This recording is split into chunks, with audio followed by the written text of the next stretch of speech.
इस कार्यक्रम के प्रायोजक आयुष विभाग, स्वास्थ्य और परिवार कल्याण मंत्रालय, भारत सरकार। संपूर्ण स्वास्थ्य के लिए आयुष। A for आंवला, B for बेस्ट। पर टीचर, A for एप्पल होता है। मैं हूँ आंवला, एक प्राकृतिक एंटीऑक्सीडेंट। मुझ में है भरपूर विटामिन सी और ढेरों रसायन जो कि शारीरिक प्रतिरक्षा को बढ़ाकर बीमारियाँ रखे दूर। मुझे रोज खाओगे तो बनोगे स्वस्थ और मजबूत। तो हुआ ना फिर A for आंवला। आयुष विभाग, भारत सरकार।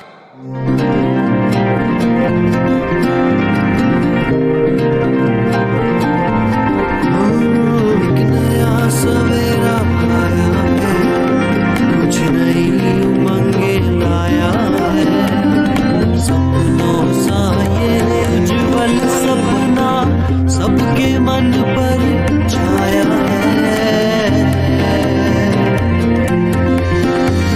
सुनता हूँ मैं हर पल, लेकिन तुमने ये बतलाया है।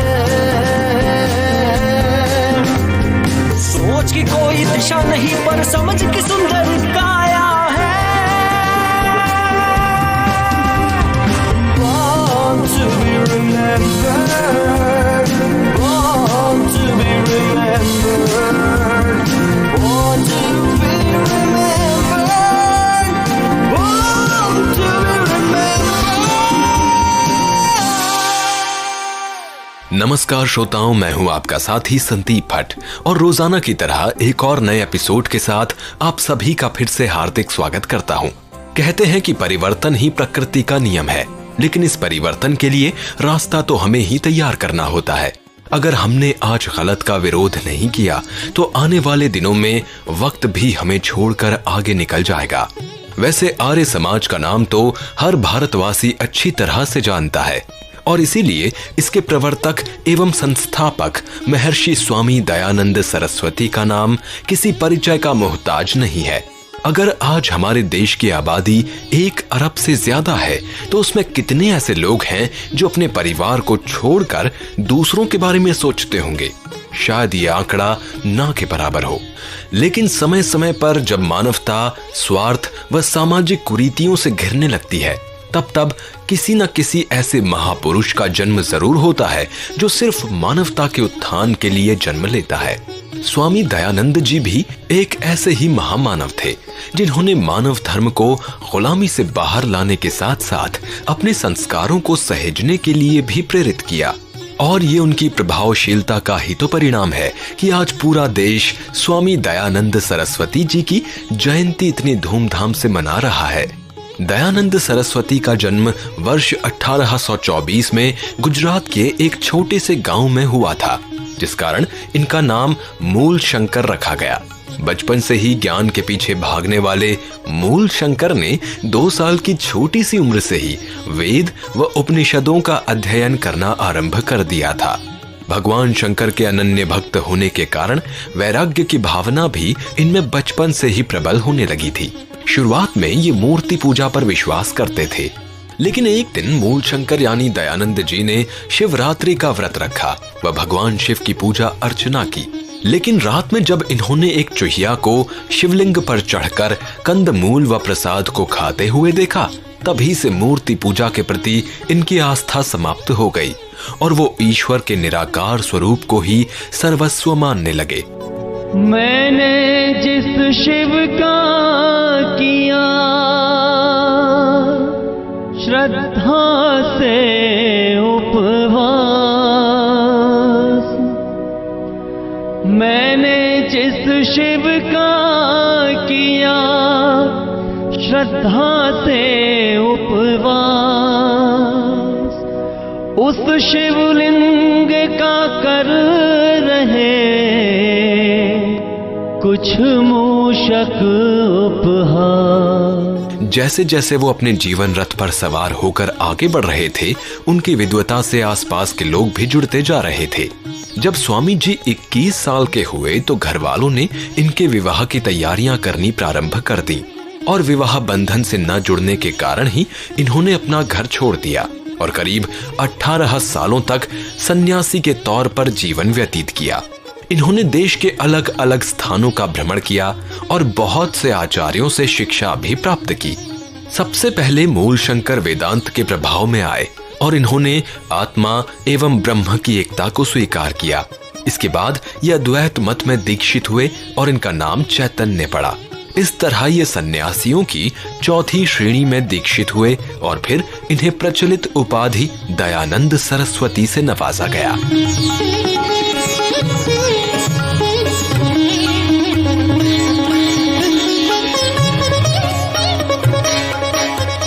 स्वामी दयानंद ने भारतीय समाज के पिछड़ेपन को दूर करने के लिए पुराने रीति रिवाजों को बंद करने का आह्वान किया। हिंदी भाषी न होते हुए भी स्वामी जी हिंदी के प्रबल समर्थक थे। ये उनके ही शब्द थे कि मेरी आंखें तो उस दिन को देखने के लिए तरस रही हैं जब कश्मीर से कन्याकुमारी तक सभी भारतीय एक ही भाषा को बोलने व समझने लग जाएंगे। महिलाओं की स्थिति को समाज में बेहतर बनाने के लिए स्वामी जी ने झूठे आडंबरों व असमानता के समर्थकों को शास्त्रार्थ में पराजित किया और इस तरह अपने मत के प्रचार प्रसार के लिए इन्होंने वर्ष 1863 से 1875 तक देश भ्रमण किया। इसी दौरान वर्ष 1875 में स्वामी दयानंद जी ने मुंबई में आर्य समाज की स्थापना की और देखते ही देखते देश भर में संस्था की शाखाएं फैलने लगी। आर्य समाज में वेदों को ही प्रमाण माना जाता है, न कि मनुष्य द्वारा बनाए गए आडंबरों को। आर्य समाज की स्थापना के साथ ही स्वामी जी ने हिंदी में ग्रंथ रचना करना भी आरंभ कर दिया। इसके अलावा इन्होंने संस्कृत में लिखे गए ग्रंथों का हिंदी में अनुवाद किया।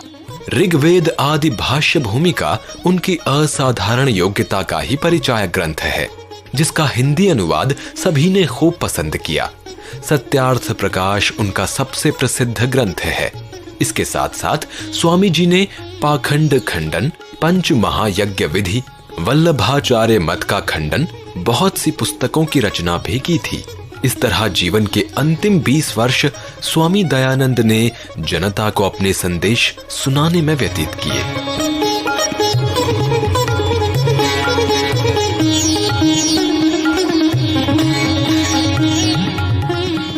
दक्षिण में मुंबई से लेकर पूरा दक्षिण भारत, उत्तर में कलकत्ता से लेकर लाहौर तक इन्होंने घूम घूम कर अपनी शिक्षाएं दी। पंडितों, मौलवियों एवं पादरियों के साथ इन्होंने शास्त्रार्थ किया। इस बीच स्वामी जी ने कई साहित्यिक कार्य भी किए थे। अपने स्वास्थ्य को ठीक करने के लिए भी इन्होंने आध्यात्म का सहारा लिया था और दूसरों को भी ऐसा करने के लिए प्रेरित करते रहे थे। वर्ष 1886 में लाहौर में स्वामी दयानंद के अनुयायी लाला हंसराज ने दयानंद एंग्लो वैदिक कॉलेज की स्थापना की थी। हिंदू समाज को इससे नई चेतना मिली और बहुत सी कुरीतियों से छुटकारा भी। स्वामी जी के एकेश्वरवाद यानी ईश्वर एक है जैसे विचार ने इन्हें धर्म परिवर्तन, जातिवाद व बाल विवाह का विरोध करने के लिए अग्रसर किया, जबकि नारी शिक्षा तथा विधवा विवाह को इन्होंने प्रोत्साहित किया।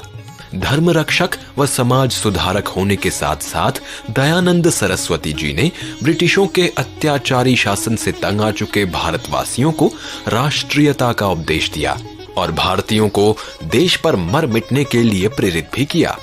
दयानंद सरस्वती के तीखे उत्तरों से ब्रिटिश हुकूमत पूरी तरह से तिलमिला उठी और उनके खिलाफ तरह तरह के षड्यंत्र रचे जाने लगे।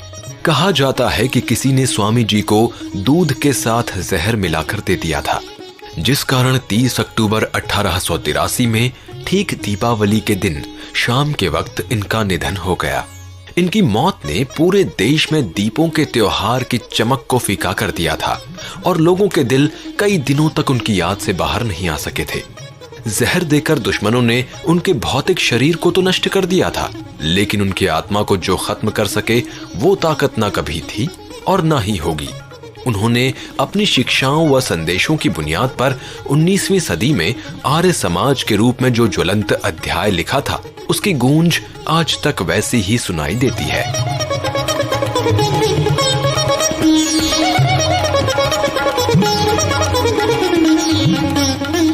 स्वामी जी के अनुयायी अभी भी उनके विचारों का प्रचार प्रसार कर रहे हैं। आज स्वामी दयानंद सरस्वती जी को उनकी पावन जयंती पर समस्त देशवासियों व बॉर्न टू बी रिमेम्बर्ड की ओर से तहे दिल से श्रद्धांजलि।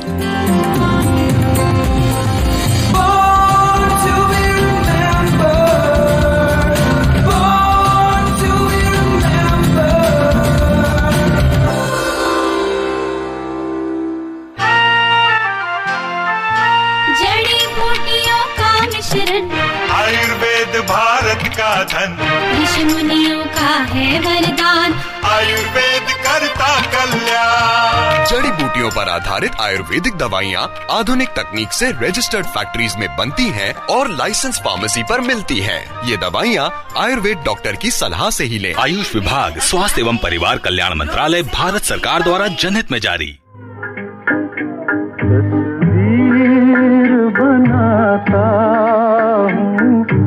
तस्वीर नहीं बनती, तस्वीर नहीं बनती, तस्वीर बनाता हूँ, तस्वीर नहीं बनती, तस्वीर नहीं बनती। तस्वीर बनाता हूँ मगर तस्वीर नहीं बनती। संगीत प्रेमियों को मदहोश करने वाली इस मखमली आवाज के जादूगर की तस्वीर हम शायद कभी संपूर्ण ना कर सकें। जब कभी भी फिजा में घुले इनके नशीले नगमे हमारे कानों तक पहुंचते हैं तो एक अनजाना सा मीठा दर्द दिल के किसी कोने में उठता है और फिर ठहर जाता है। भारतीय फिल्म जगत के अमर गीतकारों में से अनूठे व दमकते हुए पुखराज थे गजल किंग तलत महमूद साहब। ये वो शख्सियत थी जिसे सुरों में गहराई, व्यक्तित्व में पवित्रता और व्यवहार में सहजता के लिए आज भी याद किया जाता है। लखनऊ के खानदानी मुस्लिम परिवार में आज ही के दिन वर्ष 1924 को जन्मे इस गजल सम्राट ने भारतीय फिल्म जगत पर 4 दशकों तक अपने सुरों की बादशाहत कायम रखी। इनकी सफलता की शुरुआत घर से हुई थी, क्योंकि तलत जी को यहीं से संगीत व कला की तालीम मिलने लगी थी। अपने पिता व अपनी बुआ से प्रोत्साहन पाकर ही इन्होंने गायन के क्षेत्र में अपने कदम रखने का निश्चय कर लिया और फिर इसी रुझान के चलते तलत महमूद ने दाखिला लिया मॉरिस संगीत विश्वविद्यालय में, जिसे आज भातखंडे संगीत विश्वविद्यालय के नाम से जाना जाता है। कॉलेज में तलत का रिकॉर्ड सैद्धांतिक यानी थ्योरेटिकल विषयों में कुछ खास नहीं था, लेकिन जहां भी बात प्रायोगिक विषयों की आती तो इन्हें टक्कर देने वाला कोई नहीं मिलता था। और इस तरह अपनी इस आवाज से उन्होंने शुरू से ही सभी को पछाड़ना शुरू कर दिया था। 16 साल की उम्र में तलत को कमल दास गुप्ता का गीत सब दिन एक समान नहीं गाने का मौका मिला।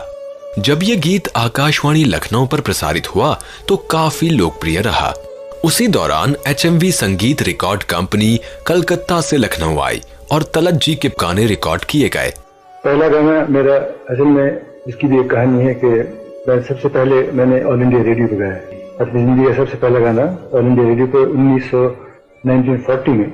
इसके बाद उसी जमाने में ये हमारे कलकत्ते से हिज मास्टर्स वॉइस के बहुत से लोग आए और नए आर्टिस्टों की तलाश में थे। तो उन्होंने ये सोचा कि ये लखनऊ पहुंचे और जगहों पे गए। लखनऊ में HMV के डीलर थे, वो मुझे बहुत पसंद करते थे। उन्होंने उनसे कहा कि ये एक नया लड़का है यहाँ पे, आप उसको सुन लीजिए, आप हमारे ख्याल में उसको पसंद करेंगे। तो उन्होंने मेरा गाना सुना, गाना सुन के मुझे पसंद किया और फिर मुझसे कॉन्ट्रैक्ट साइन कर लिया। वैसे आपको ये जानकर हैरानी होगी कि इस रिकॉर्ड तोड़ बिक्री करने वाले गीत की रिकॉर्डिंग मात्र 6 रुपए में की गई थी। इसके बाद अगले ही वर्ष इनके 4 गाने रिकॉर्ड किए गए और फिर यहीं से तलत महमूद की किस्मत चमकने का सफर भी शुरू हो गया।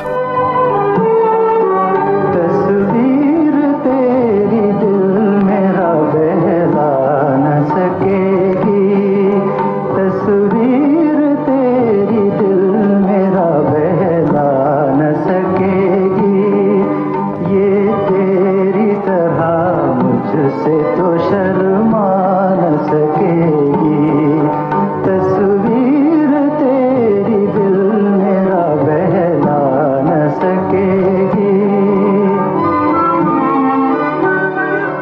जिस दौर में तलत महमूद ने अपनी गायकी से लोगों के दिलों को छू लिया था, उस दौर में सुरीले गायन और आकर्षक व्यक्तित्व वाले युवा अक्सर हीरो बनने के ख्वाब संजोया करते थे। अब भला इससे महमूद साहब कैसे बच सकते थे? इनके दिल में भी हीरो बनने की ललक जगने लगी और फिर इन्होंने बतौर अभिनेता अपने करियर की शुरुआत कोलकाता से की। इस तरह इन्होंने तकरीबन 16 फिल्मों में अभिनय किया था। लेकिन साथियों, अभिनेता बनने का तलत महमूद का सफर आसान नहीं रहा। इन्हें अपने खर्चे पूरे करने के लिए अपनी गायकी का सहारा लेना ही पड़ा और फिर तब जाकर 1945 में रॉबिन चटर्जी निर्देशित राजलक्ष्मी में तलत को नायक व गायक बनने का मौका मिला। अपनी इस सफलता से उत्साहित होकर जब तलत मुंबई पहुंचकर अनिल विश्वास से मिले तो उन्होंने इन्हें मना कर दिया और कहा कि हीरो बनने के लिए वो काफी दुबले पतले हैं। बस फिर क्या था, तलत साहब सेहत सुधारने के लिए वापस कोलकाता आ गए। लेकिन जब यहाँ भी कुछ खास काम इन्हें नहीं मिला तो इन्होंने एक बार फिर से मुंबई की ओर रुख किया। इस बार तलत महमूद को अनिल विश्वास ने फिल्म आरज़ू में पर्दे के पीछे से गाने का मौका दिया और दिलीप कुमार पर फिल्माए गए उनके गीत ने तलत की कंपन वाली आवाज को संगीतकारों के दिलों तक पहुंचा दिया। मुझे ऐसी जगह ले चल जहाँ कोई न हो अपना पराया, मेहरबाना मेहरबान कोई न हो। ऐ दिल मुझे ऐसी जगह ले चल जहाँ कोई न हो। ये वो दौर था जब संगीतकार नौशाद अपने लिए नए व चहेते गायक की तलाश कर रहे थे। रफी या मन्ना डे पर तब तक उनकी निगाह पहुंची नहीं थी, इसीलिए उन्होंने तलत को फिल्म बाबुल में गाने का मौका दिया। तलत महमूद ने यहां भी सिक्का जमाने में कोई कसर नहीं छोड़ी और फिर इस साल एक के बाद एक अलग अलग संगीतकारों की धुन पर तकरीबन 16 गाने गाए। धीरे धीरे उनकी लोकप्रियता बढ़ती ही जा रही थी कि तलत महमूद को एक बार फिर से नायक बनने की जिद सवार होने लगी। इस जिद ने उनके गायकी करियर पर भी काफी असर डाला और रफी जैसे दूसरे गायकों के आने के कारण तलत महमूद का नाम कुछ धुंधला पड़ने लगा। पर कहते हैं ना साथियों कि देर आए दुरुस्त आए। बस ऐसा ही कुछ महमूद साहब के साथ भी हुआ।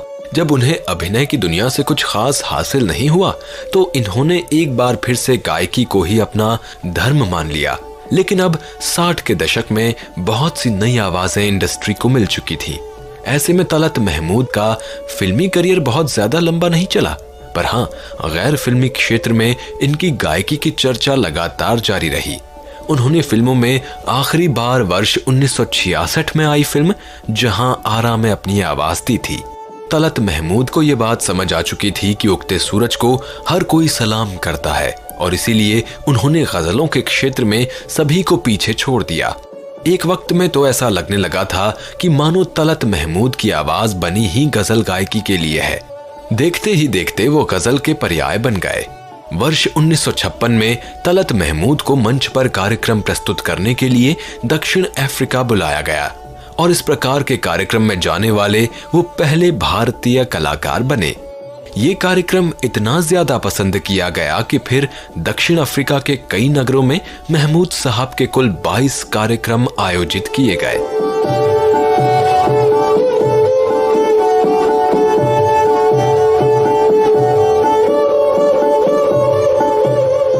इस तरह अब विदेशों में भारतीय कलाकारों के मंच कार्यक्रमों का सिलसिला शुरू हो गया था। महमूद साहब ने फिल्मों से अवकाश लेने के बाद कई बार विदेशों में अपनी प्रस्तुतियां दी। 4 दशकों तक गायकी से लोगों के दिलों में जगह बना चुके तलत महमूद जी अपने आखिरी पलों में गा सकने में सक्षम नहीं रह गए। दरअसल पार्किंसंस डिजीज नामक बीमारी के कारण उन्हें बोलने में तकलीफ रहने लगी। ऐसे में गाना तो बहुत दूर की बात थी, पर आपको जानकर हैरानी होगी कि इसके बावजूद उनके चाहने वालों की तादाद में कमी नहीं आई और फिर हृदय आघात ने इस गीतकार को हमेशा हमेशा के लिए हमसे दूर कर दिया। लेकिन गहरी मीठी आवाज के धनी तलत महमूद का हर गीत आज भी फिजा में उसी कशिश के साथ गूंजता सुनाई पड़ता है। मेरे दिल कहीं और चल, बाकी दुनिया से दिल भर गया, ढूंढ ले अब कोई घर नया। मेरे दिल कहीं और चल, बाकी दुनिया से दिल भर गया, ढूंढ ले अब कोई घर नया। मेरे दिल कहीं और चल।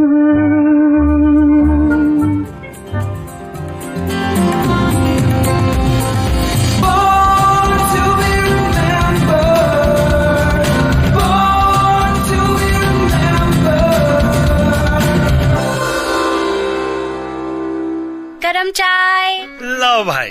लीजिए। आगे क्या करने का इरादा है? चाचू मैं डॉक्टर बनना चाहती हूँ, पर आजकल मेडिकल कॉलेज में एडमिशन मिलना कितना मुश्किल है ना? तो तुम एलोपैथी के ही डॉक्टर क्यों बनना चाहती है?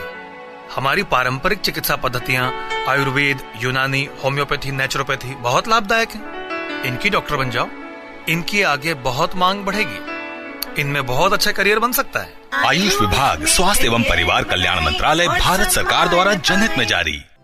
साथियों, दुनिया में कुछ ऐसे लोग होते हैं जिन्हें जिंदगी के किसी भी मोड़ पर हार पसंद नहीं होती। वो कभी किसी के बनाए रास्ते पर चलने की बजाय अक्सर अपने रास्ते खुद तैयार करते हैं। दरअसल हम बात कर रहे हैं उस शख्स की जिसे अमूमन काली टी शर्ट और जीन्स में देखा गया। कॉलेज से ड्रॉप आउट रहे इस शख्स ने देखते ही देखते टेक्नोलॉजी की दुनिया में तहलका मचा दिया। ये शख्स कोई और नहीं बल्कि आईटी दिग्गज एप्पल के सह संस्थापक स्टीव जॉब्स थे। स्टीव जॉब्स की सोच ने टेक्नोलॉजी की दुनिया में पर्सनल कंप्यूटिंग, म्यूजिक व मोबाइल फोन की पहचान ही बदल डाली। हालांकि स्टीव के काम करने का तरीका अक्सर इनके सहयोगियों के लिए मुश्किलें खड़ा कर देता था, मगर लोगों के बीच कब कौन सा उपकरण लोकप्रिय होगा, इसकी समझ ने स्टीव को दुनिया के आईटी दिग्गजों में शुमार कर दिया। जॉब्स ने कंप्यूटर को लैब और ऑफिसों से निकालकर लोगों के हाथों में रहने वाले उत्पाद में तब्दील करने से लेकर आईपॉड, आईफोन और आईपैड जैसे उन्नत टेक्नोलॉजी उत्पाद दुनिया को तोहफे के रूप में दिए। 24 फरवरी 1955 को सैन फ्रांसिस्को में जन्मे स्टीव एक बार अपने ज्ञान की तलाश में भारत भी आए थे। स्टीव ने 21 साल की उम्र में अपने दोस्त वोजनैक के साथ मिलकर एप्पल नाम से एक कंपनी की नींव रखी। स्टीव ने अपने गैराज से $1300 की राशि के साथ इस कंपनी को शुरू किया था। कंपनी ने अपना पहला प्रोडक्ट तैयार किया और जल्द ही इसे मार्केट में उतारने की तैयारी भी कर ली। तकनीक व डिजाइन की जिम्मेवारी वोजनैक के पास थी, जबकि मार्केटिंग का जिम्मा खुद स्टीव ने संभाला। और देखते ही देखते दुनिया के सामने प्रौद्योगिकी के मामले में 10 बेहतरीन उत्पाद पेश किए।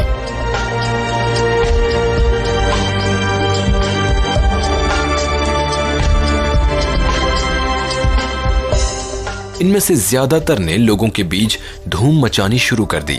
कई लोग तो यहां तक कहते थे कि स्टीव ने एक ऐसी दुनिया को छुआ जो पहले बुरी थी, लेकिन उनके आने के बाद वो कब खूबसूरत बनती गई पता ही नहीं चला। पर साथियों, अगर स्टीव की जिंदगी पर एक नजर डालें तो साफ नजर आएगा कि ये सफर उनके लिए आसान नहीं था। लेकिन वर्ष 1985 में उनके साथ कुछ ऐसा हुआ जिसके बारे में किसी ने सपने में भी नहीं सोचा था। दरअसल इस दौरान जॉन स्कली को सभी ने बहुमत से एप्पल कंपनी का सीईओ बनाया, लेकिन ये शायद किस्मत का ही खेल था कि जिस कंपनी को स्टीव ने अपने हाथों से शुरू करके बुलंदी तक पहुंचाया, उन्हें उसी कंपनी से ही बाहर निकाल दिया गया। जॉब्स हैरान थे कि ये क्या हुआ, मेरी ही कंपनी से आज मैं बाहर हो गया। लेकिन फिर उन्होंने हार नहीं मानी, क्योंकि साथियों, जिसके पास हुनर होता है वो कहीं से भी अपनी शुरुआत कर सकते हैं। जॉब्स ने भी ऐसा ही किया। उन्होंने जल्द ही पिक्सार व नेक्स्ट जैसी नई कंपनियां लॉन्च कर दी। पिक्सार की एनिमेशन फिल्में हिट होने लगी और नेक्स्ट को एप्पल ने खरीद लिया, जिसके बाद स्टीव की एक बार फिर से एप्पल में वापसी हुई। कंपनी के iMac कंप्यूटरों ने लोगों को अपना दीवाना बनाना शुरू कर दिया। यहाँ के उत्पादों की सबसे बड़ी खासियत इनका बाकी सबसे बिल्कुल अलग होना थी। और आपको ये जानकर हैरानी होगी कि जिस स्टीव जॉब्स को 300 से ज्यादा अमेरिकी पेटेंट अकेले या किसी के साथ हासिल थे, उन्होंने ना ही कभी खुद कोई कंप्यूटर डिजाइन किया और ना ही इन्होंने कभी इंजीनियरिंग की पढ़ाई की। वर्ष 1976 में कंपनी ने अपने लोगो के रूप में न्यूटन को सेब के पेड़ के नीचे बैठा हुआ दिखाया था। इसके बाद सिर्फ कलरफुल लोगो को ही कंपनी ने चुना, पर वो स्टीव ही थे जिन्होंने इस एप्पल को बाइट के साथ डिजाइन किया। बाइट का मतलब ये था कि ये सेब खाया हुआ लगे और दूसरे फलों से थोड़ा सा अलग दिखे। आज भी ये लोगो इस कंपनी की पहचान बना हुआ है और गैजेट्स प्रेमियों के लिए पहली पसंद। People say you have to have a lot of passion for what you're doing, and it's totally true. And the reason is because it's so hard that if you don't, any rational person would give up. It's really hard, and you have to do it over a sustained period of time. So if you don't love it, if you're not having fun doing it, you don't really love it, you're going to give up.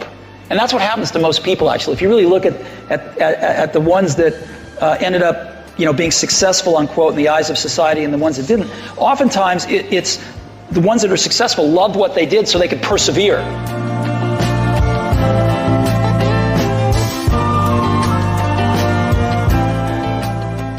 Steve का हमेशा से मानना था कि अगर आप अपने हर दिन को आखिरी मानकर जिएंगे तो सफलता तक पहुंचने के लिए हमारा रास्ता आसान हो जाता है।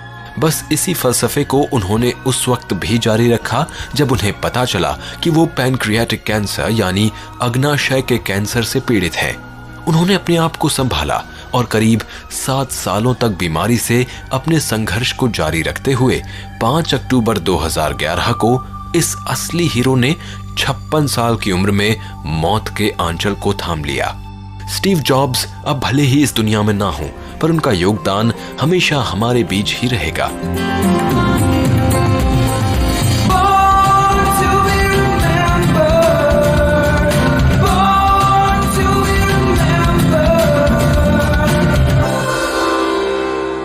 तो साथियों, यहीं पर खत्म करते हैं आज का हमारा ये एपिसोड, लेकिन उसके पहले ध्यान से सुनिए आज के इस सवाल को। आपको बताना है कि फारूक इंजीनियर का जन्म कहां पर हुआ था। अपने जवाब आप हम तक पहुंचाइए सिर्फ और सिर्फ born2be remembered@gmail.com पर। साथ ही जुड़िए हमसे हमारे फेसबुक पेज facebook.com/born2be remembered पर। अब मुझे यानी कि अपने दोस्त संदीप भट्ट को दीजिए आज के एपिसोड को यहीं पर समाप्त करने की अनुमति। नमस्कार। मैं बनना चाहूँ जैसा वर्षाए सपनों में, मैं उड़ना चाहूँ जैसा वर्षाए सपनों में।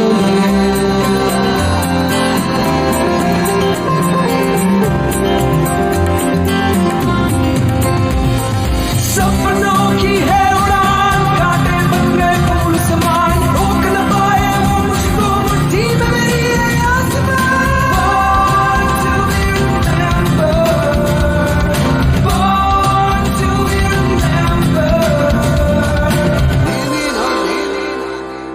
इस कार्यक्रम के प्रस्तुतकर्ता है अभिषेक लकड़ा, सह प्रस्तुतकर्ता कोपल ठाकुर, आलेख प्रियंका तिवारी, शोध एवं विकास अभिषेक शर्मा, कार्यकारी निर्माता जैनेन्द्र सिंह।